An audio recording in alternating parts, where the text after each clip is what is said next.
Hi friends, இன்றைக்கி June 21 வெள்ளிக்கிழமை. உங்கள் எல்லாருக்கும் என்னுடைய காலை வணக்கம். இன்றைக்கி என்னென்ன சீரியலில் என்ன நடந்திருக்குன்னு சொல்லிட்டு பார்க்கலாம். ஃபஸ்ட்டு பார்த்தீங்கன்னா பாகியலட்சுமியில் வந்துட்டு இப்போ ராதிகாவுக்கு வந்து அபார்ஷன் ஆனதுக்கு ரீசன் வந்து ஈஸ்வரி தான் அப்படின்ற மாதிரி கமலா வந்து சொல்கிறாங்க. நான் வந்து கண்ணால் வந்து பார்த்தேன், உங்கள் அம்மா தான் தள்ளிவிட்டாங்க அப்படின்னு சொல்கிறாங்க. ராதிகாவும் ஆமாம் அப்படின்னு சொல்லவும் கோபிக்கு வந்து என்ன பண்ணுறதுனே தெரியாமல் இருந்த கடுப்பை ஃபுல்லாக ஈஸ்வரி மேலே கொட்டிடுறாங்க. ஈஸ்வரி வந்து ரொம்ப அதிர்ச்சி ஆயிடுறாங்க, உடஞ்சி போயிடுறாங்க.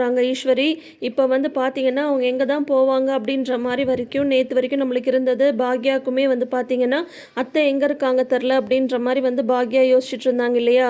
இப்போ பார்த்தீங்கன்னா ஈஸ்வரி வந்து ஆட்டோவில் வந்து வராங்க, ஆட்டோவில் நடந்து வராங்க. ஆனால் பாக்யா வீட்டுக்கு வந்து போகிறதில்ல, இங்கே ராதிகா வீட்டுக்கு தான் வராங்க. சாவியை வந்து திறந்துட்டு கதவை வந்து லைட்டாக அப்படியே சும்மா சாத்திட்டு சோஃபாவில் வந்து உட்காடுறாங்க. சோஃபாவில் வந்து உட்காந்துட்டு கோபி பேசினதையே திரும்ப திரும்ப நினச்சி பார்க்குறாங்க. அந்த கமலா பேசினது, ராதிகா பேசினது, அதுக்கப்புறம் கோபி பேசினது, உங்களால் தான் இந்த குழந்தை வந்து இல்லாமல் போயிடுச்சு அப்படின்னு சொல்லி சொன்னது, அதையே நினச்சி பார்க்குறாங்க. அப்படியே அழுது அழுது பார்த்தீங்கன்னா நைட்டெல்லாம் வந்து அப்படியே சோஃபா மேலேயே படுத்துடுறாங்க. ஃபஸ்ட்டு டைம் பார்த்தீங்கன்னா ஈஸ்வரி இந்த மாதிரி வந்து ரொம்ப வந்து உடஞ்சி போயிருக்காங்க. கோபி என்ன தப்பு எது பண்ணாலும் அவங்க கோபியை வந்து இது வரைக்கும் ஈஸ்வரி வந்து விட்டு கொடுத்ததே கிடையாது. நம்மளுமே நிறைய தடவை வந்து கோவம்லாம் பட்டிருக்கோம். என்ன தப்பு பண்ணாலும் இந்த மாதிரி ஒரு அம்மா இருப்பாங்களா அப்படின்ற மாதிரி. அப்படி இருந்த ஒரு அம்மாவை பார்த்தீங்கன்னா கோபி வந்து இந்த விஷயத்தில் என்னதான் ராதிகா கமலான்லாம் சொல்லியிருந்தாலும் கோபி வந்து நம்பியிருக்கக்கூடாது இல்லையா. ஆனால் அவரும் கூட சேர்ந்து திட்டினதுனால வந்து பார்த்தீங்கன்னா இப்போ ஈஸ்வரி வந்து உடஞ்சி போயிட்டாங்க. இங்கே இந்த மாதிரி வந்து ஈஸ்வரி வந்து ரொம்ப வருத்தப்பட்டுட்டு உட்காந்துட்ருக்குற அதே சமயம் அங்கே ஹாஸ்பிட்டல் வந்து பார்த்திங்கன்னா சிஸ்டர்கிட்ட வந்து கேட்குறாங்க கோபி, இப்போ என் ஒய்ஃப் எப்படி இருக்காங்க அப்படின்னு கேட்குறாங்க. இப்போ கொஞ்சம் பரவாயில்ல அப்படின்ற மாதிரி வந்து சொல்கிறாங்க. கோபி வந்து தயங்கி ரூம்குள்ளார போகிறாங்க.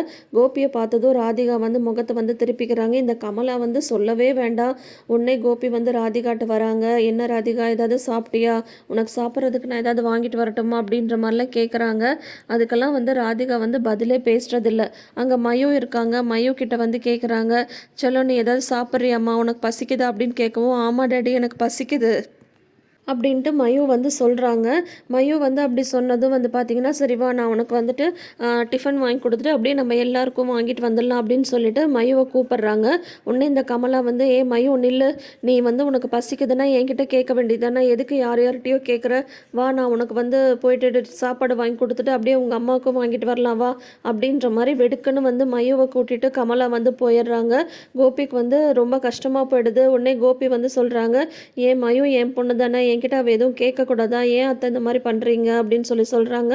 ஆமாம் ரொம்ப அக்கறை தான், உங்களோட அக்கறை தான் இப்போ நல்லா தெரிஞ்சு போச்சே அப்படின்னு சொல்லிட்டு மையவை கூட்டிகிட்டு வந்து போயிடுறாங்க.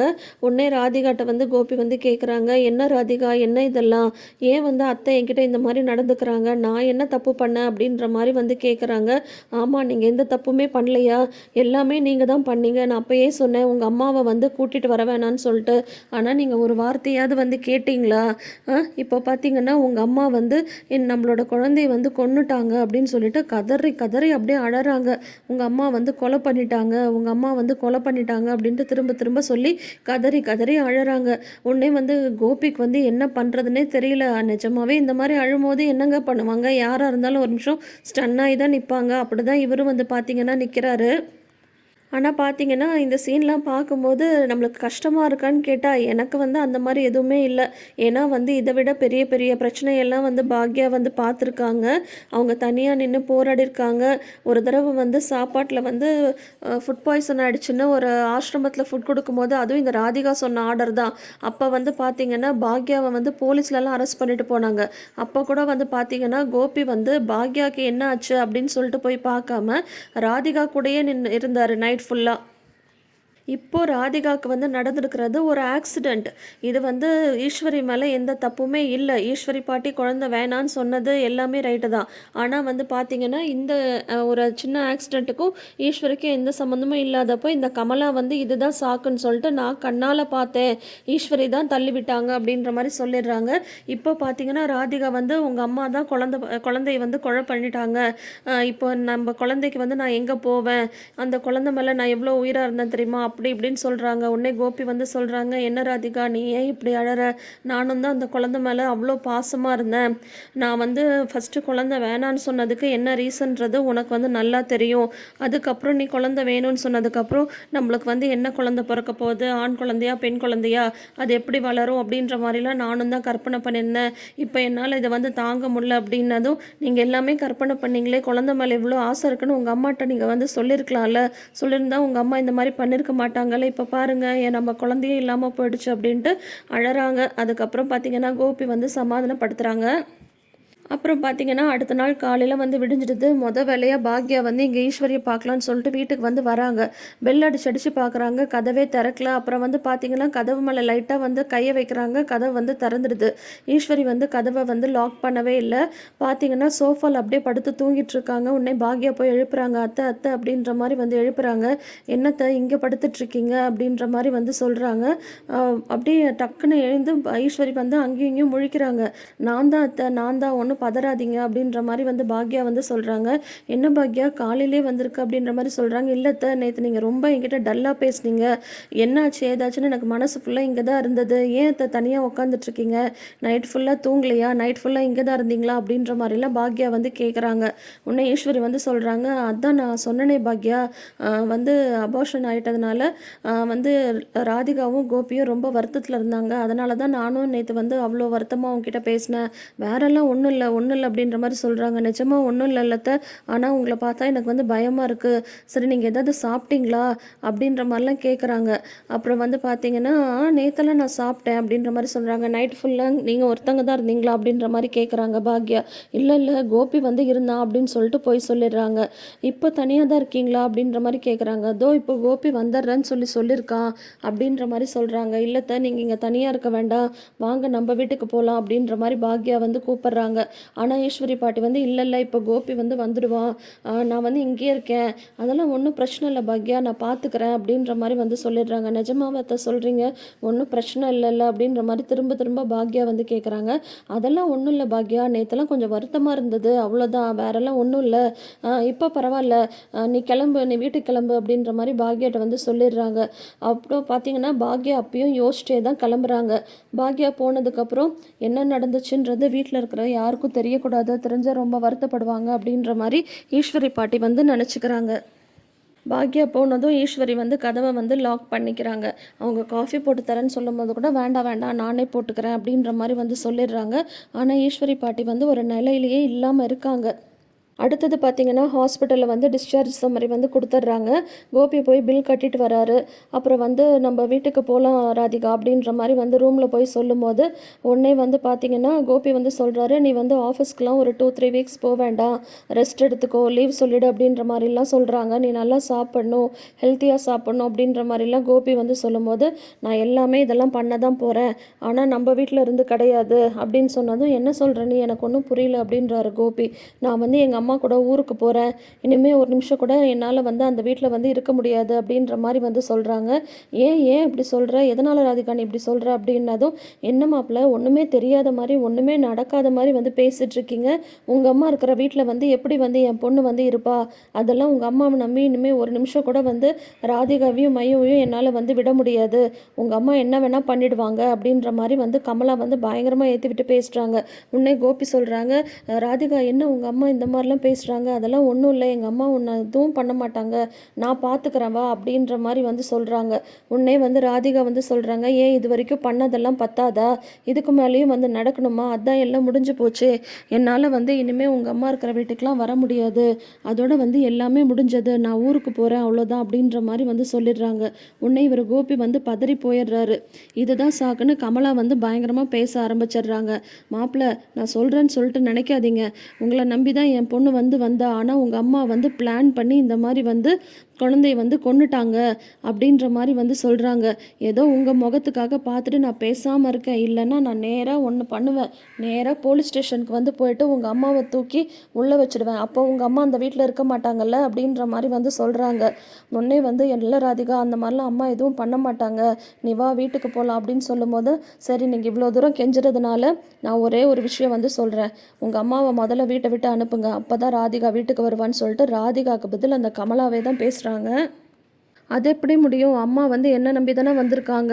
நான் கூப்பிட்டு தானே அம்மா வந்தாங்க அப்படின்ற மாரி வந்து கோபி வந்து சொல்றாங்க.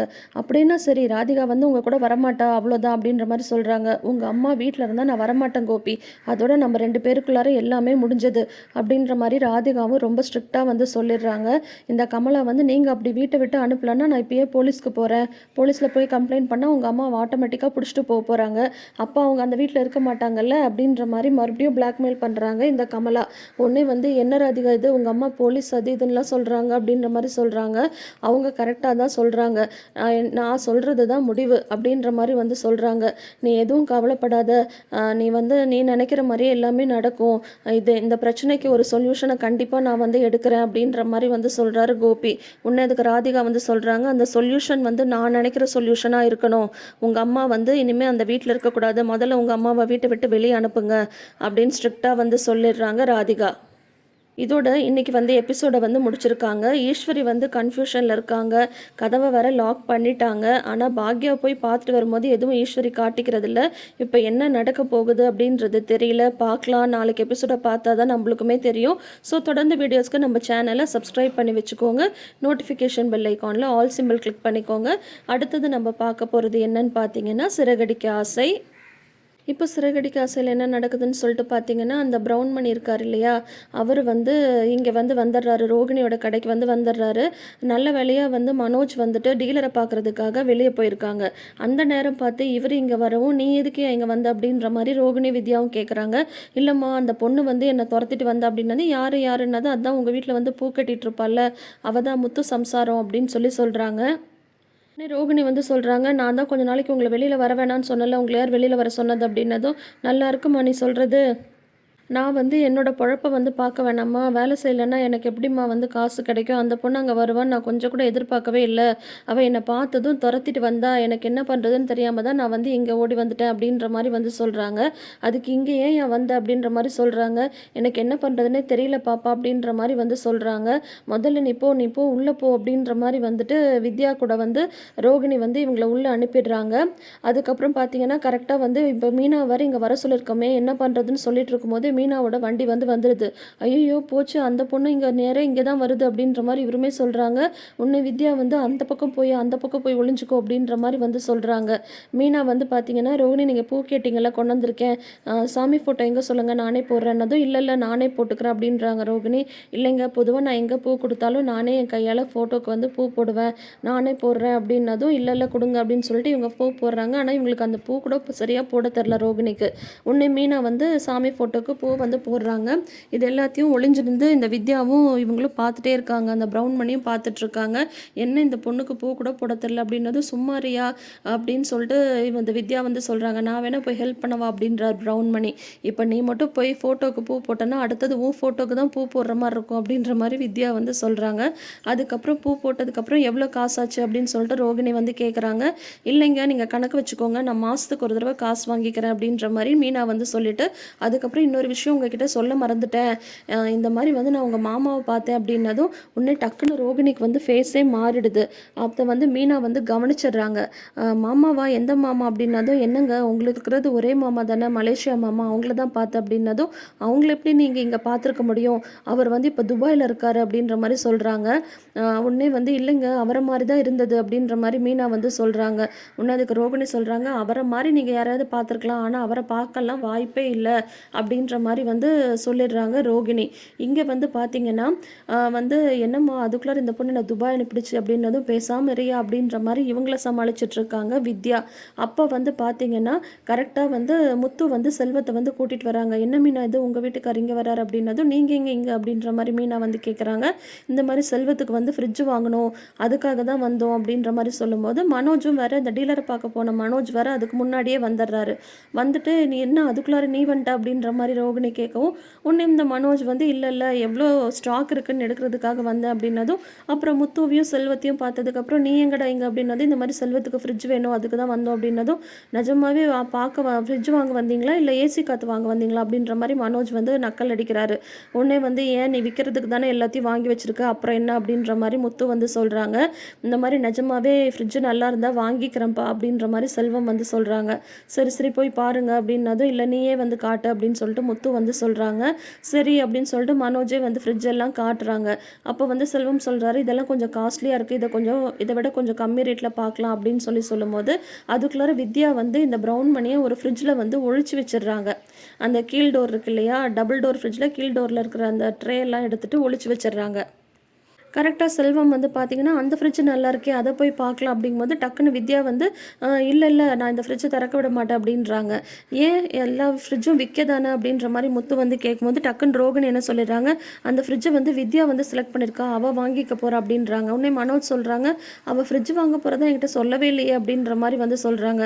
இல்லை இல்லை அவள் வந்து ஃப்ரிட்ஜ் வாங்க தான் வந்திருக்கா அப்படின்ற மாதிரி சொல்லவும் உடனே செல்வம் வந்து சொல்கிறாங்க, இல்லை எனக்கு அந்த ஃப்ரிட்ஜ் ரொம்ப பிடிச்சிருக்கு, நான் அதே எடுத்துக்கிறேன் அப்படின்ற மாதிரி செல்வம் வந்து சொல்லவும் முத்துவும் வந்து ஆமாண்டா அவன் 3000 ரூபா வந்து கட்டிடுவான், அப்புறம் மீதி வந்து இன்ஸ்டால்மெண்ட்டில் கட்டிடுவான் அப்படின்னாது உடனே மனோஜ் சொல்கிறாங்க, இன்ஸ்டால்மெண்ட்லலாம் நாங்கள் பொருள் விற்கிறதில்ல அப்படின்ற மாதிரி வந்து சொல்கிறாங்க.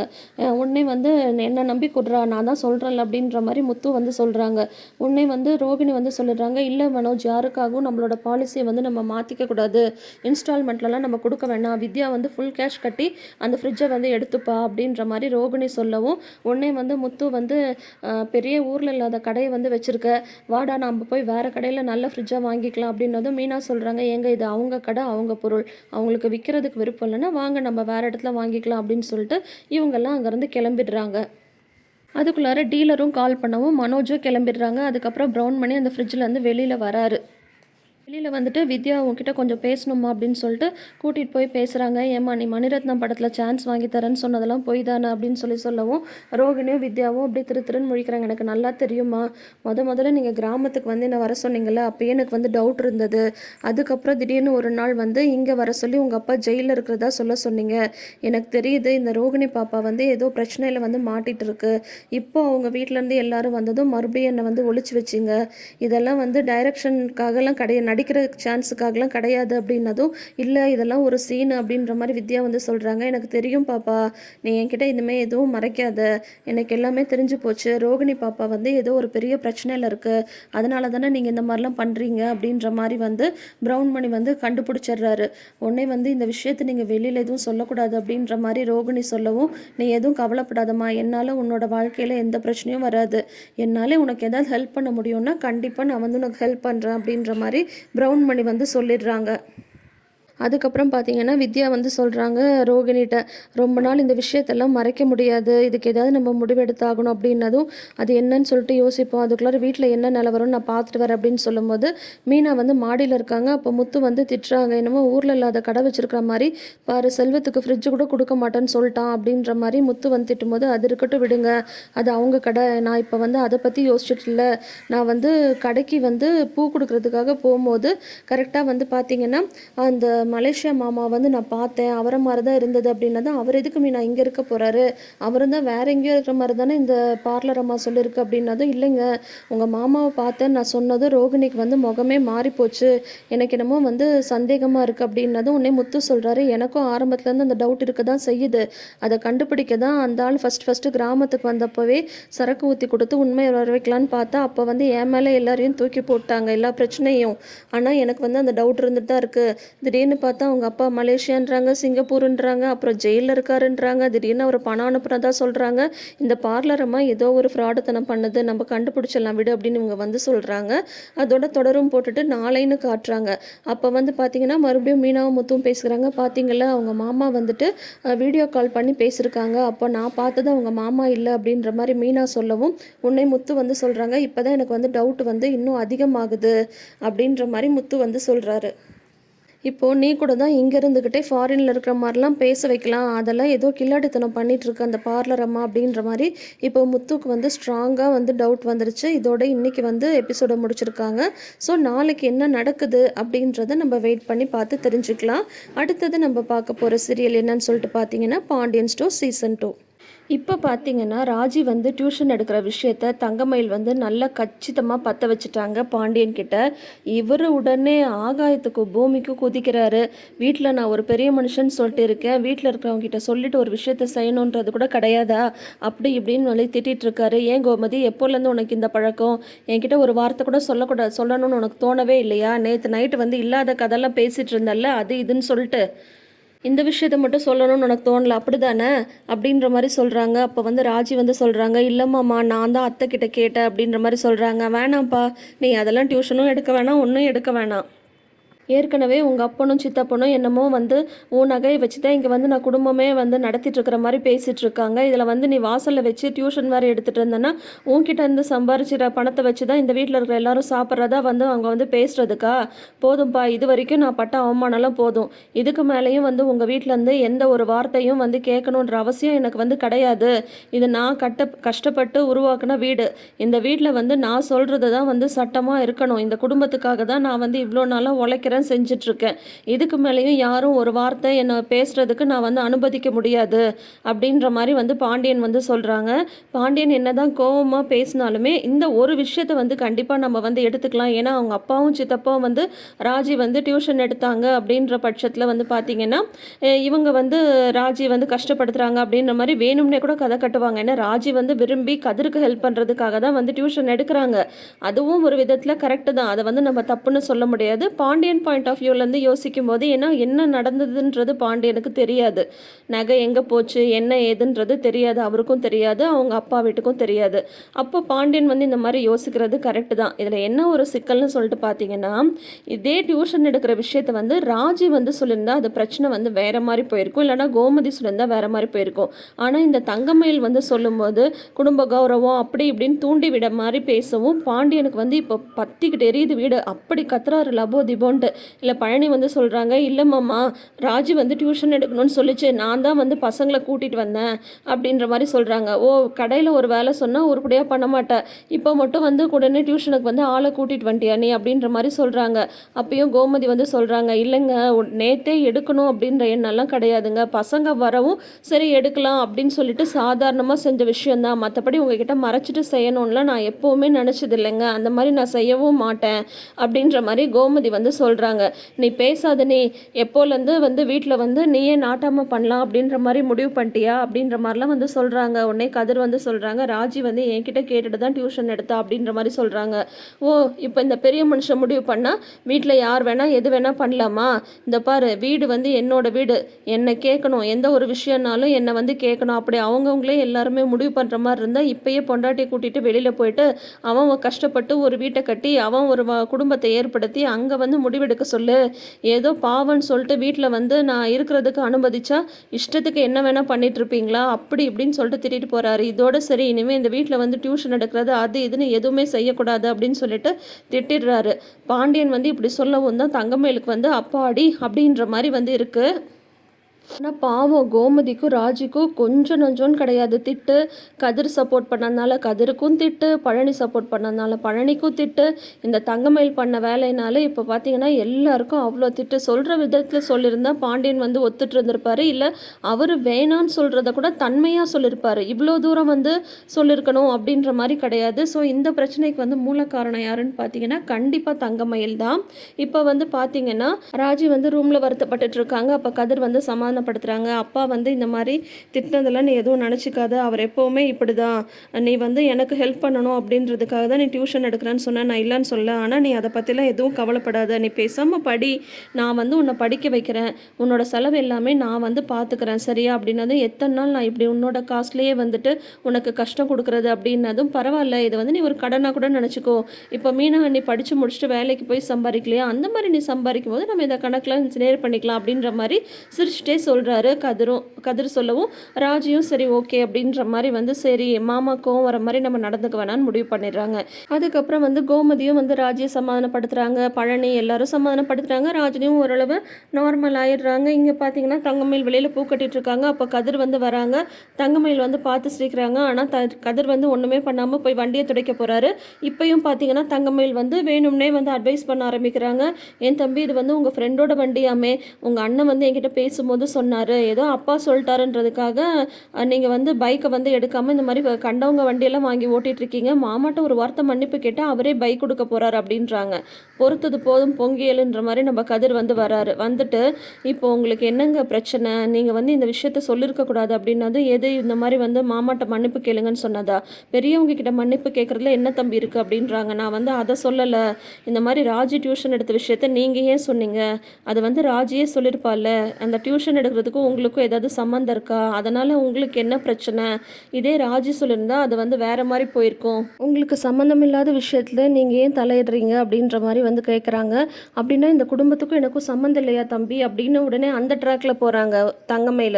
உடனே வந்து எப்போ எங்கள் அண்ணனுக்கும் உங்களுக்கு கல்யாணம் ஆச்சோ அப்பயே இந்த குடும்பத்தில் நீங்கள் ஒருத்தவங்கன்னு சொல்லி ஆயிட்டீங்க. நான் இல்லைன்னு சொல்லலை. ஆனால் அது வந்து வேற. இது வந்து ராஜி சம்மந்தப்பட்ட விஷயம். அவள் வந்து என்ன சொல்லணும்னு நினைக்கிறாளோ அவள் வந்து அப்பாட்ட வந்து சொல்லியிருப்பா. அதனால் உங்களுக்கு சம்மந்தம் இல்லாத விஷயத்தில் வந்து நீங்கள் வந்து எதுவும் தலையிடாதீங்க அப்படின்ற மாதிரி வந்து உடச்சே சொல்லிடுறாரு. கதிர் இப்படி சொன்னது ரொம்ப ரொம்ப கரெக்டு தான். எல்லா விஷயத்துலையும் வந்து தலையிட்டு தங்கமயில் வந்து கருத்து சொல்லிட்டு இருக்காங்க. உடனே அப்படியே வந்து முகமே மாறி போயிடுது தங்கமயிலுக்கு. இப்போ வந்து பார்த்தீங்கன்னா அங்கே வந்து சென்னையில் வந்து செந்திலும் மீனாவும் வந்து பிளான் பண்ணிட்டு இருக்காங்க. மீனாவுக்கு வந்து ஹாஃப் டே தான் ட்ரைனிங் அப்படின்னு சொன்னதும் சரி ட்ரைனிங் முடிச்சுட்டு வந்ததும் அங்கே எங்கே போகலாம் அப்படின்ற மாதிரி பிளான் பண்ணிட்டு இருக்கும்போது கரெக்டாக வந்து பார்த்தீங்கன்னா பாண்டியன் வந்து கால் பண்ணிகிட்டே இருக்காரு. ஆனால் செந்தில் வந்து கஸ்டமர் கேர் நம்பர் அப்படின்னு சொல்லிட்டு அவர் வந்து எடுக்கிறதே இல்லை. மீனாட்ட வந்து கஸ்டமர் கேர் நம்பர்னு சொல்லிடுறாங்க. இதே பாண்டியன் தான் கால் பண்ணுறாங்கன்னா மீனாவே பேசுங்கன்னு சொல்லியிருப்பாங்க. ஆனால் வந்து இவர் உடனே இன்றைக்கும் ஏதாவது வேலை வச்சுடுவார். அதுக்கப்புறம் மீனா கூட வந்து டைம் ஸ்பெண்ட் பண்ண முடியாதுன்ற காரணத்தினால இவர் வந்து ஃபோனை எடுக்க மாட்டேன்றாரு. அதுவும் கண்டிப்பாக பிரச்சனையில் தான் வந்து முடியும். இப்போ வந்து பார்த்தீங்கன்னா திரும்ப திரும்ப கால் வந்துட்டே இருக்கிறதுனால மீனா வந்து சரி நான் ட்ரைனிங் கிளம்புறேன், எந்த நம்பராக இருந்தால் என்ன ஃபஸ்ட்டு எடுத்து பேசுங்க, இல்லைனா கால் வந்துட்டே தான் இருக்கும் அப்படின்ற மாதிரி சொல்லிட்டு மீனா வந்து கிளம்பிடுறாங்க. செந்தில் வந்து கால் அட்டன் பண்ணுறதுக்கு போகிறாரு. அதோட இன்றைக்கி எபிசோடை வந்து முடிச்சிருக்காங்க. ஸோ இன்றைக்கி வந்து தங்கமயிலுக்கு சூப்பரான ஒரு நோஸ்கட்டை வந்து கதிர் வந்து கொடுத்துட்டாங்க. அவங்க கதிர் சொன்னது 100க்கு 100 உண்மை தான். அவங்கவுங்க பிரச்சனைன்றது அவங்கவுங்க வாயிலிருந்து தான் வெளியில் வரணும். அப்போ தான் ஒரு கூட்டு குடும்பத்தில் சிக்கல் இல்லாமல் இருக்கும். இப்போ ஒருத்தர் பிரச்சனையை இன்னொருத்தர் வந்து பேச போனால் கண்டிப்பாக அது பெரிய வில்லங்கமாக தான் போய் முடியும். இந்த மாதிரி அனுபவம் நிறைய பேருக்கு இருந்திருக்கும். ஸோ அதுதான் இப்போ வந்து சீசன் 2 பாண்டியன் ஸ்டோர்ஸ்லேயும் நடந்துட்டுருக்கு. ஸோ இனி அடுத்தடுத்த சீரியலில் என்னெல்லாம் நடக்க போகுது, பாகியலட்சுமியில் வந்து ஈஸ்வரி பாட்டிக்கு என்ன ஆக போகுது, சிறகடிக்க ஆசையில் வந்து ரோகிணி பற்றி உண்மையை வந்து கண்டுபிடிக்கிறாரா முத்து, இங்கே வந்து பார்த்தீங்கன்னா தங்கமயிலோட உண்மை எப்போ வெளியில் வரப்போகுது அப்படின்றதெல்லாம் அடுத்தடுத்து வர எபிசோட்ஸை பார்த்து தெரிஞ்சுக்கலாம். இன்றைக்கி இந்த ப்ரிவ்யூ எப்படி இருந்ததுன்றதை மறக்காமல் வந்து உங்களோட கமெண்ட் செக்ஷனில் சொல்லுங்கள். தொடர்ந்து வீடியோஸ்க்கு நம்ம சேனலை இப்போயே சப்ஸ்கிரைப் பண்ணி வச்சுக்கோங்க. பக்கத்தில் இருக்கிற நோட்டிஃபிகேஷன் பெல் ஐக்கான்லேயும் ஆல் சிம்பிள் கிளிக் பண்ணிக்கோங்க. தேங்க்யூ.